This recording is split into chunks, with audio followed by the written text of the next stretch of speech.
Do you admit now it was a mistake to have put up information that people wouldn't be able to access the scheme? Well, Senator, given that no legislation, we have this exchange every time. Yep. So let's we'll have it again today. Let's keep going. Yep. In essence, I mean, you put up information that I said at the time was false and misleading because you were telling people they wouldn't be able to access the scheme this year. Yep. As we know now, that is exactly what has happened. Yep. Would you like to apologise for putting up false and misleading information? Senator, we did not put up false and misleading information. We put up information that was based on government policy at the time at which it was put up. It wasn't legislation. It was very clear that the legislation did not have the support of the Parliament, and yet you put up that information at the time. Do you want to? Would you like to apologise to people who are misled? Senator, that is not going to happen in that way. We work off what is appropriate government policy, and that is exactly what we did in this case. Yeah, so the summary answer is on our website and on DHS website there is up-to-date information about the scheme. And it's the Department of Human Services that undertakes to write to eligible persons, and that process is underway. So does that mean all eligible persons will now receive a letter indicating that they are eligible for the $1,000 cap over 2 years? That's right. Yep.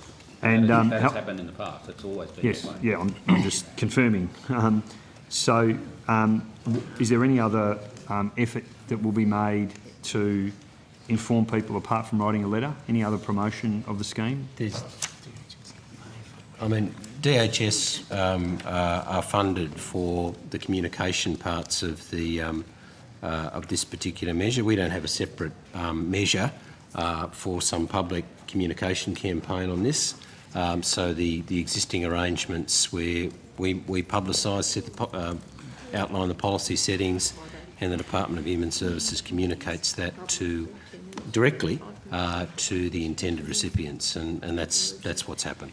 So, just to be clear on that, I imagine DHS acts on your advice with regards to the promotion of the scheme. That would be a decision. How would a decision like that be made? Sorry. For example, would DHS independently say we're going to run a $10 million advertising campaign on the CDBS, or would that be done in conjunction with you?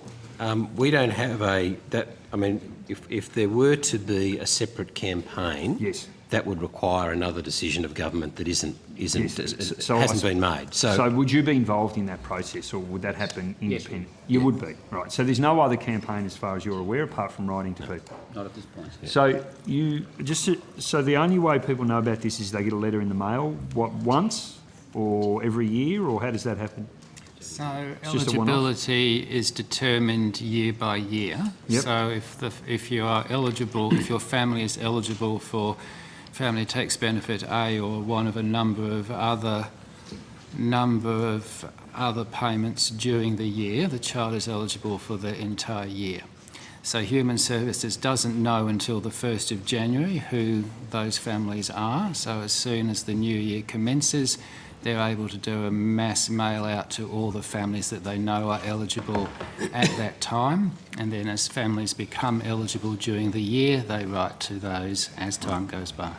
So does that mean every year there's... Eligibility is a year-to-year proposition, it's assessed. Senator. So somebody who's eligible through, for example, the whole course of someone's childhood, they'd be getting a letter every year? Yes. And the oral health of young people in Australia is not commensurate with the level of wealth that Australia enjoys. In fact, when it comes to oral health, we do very poorly. But that aside, if the audit office have said that there'd be greater take-up with better promotion, is that something that the government would consider if utilisation rates don't increase?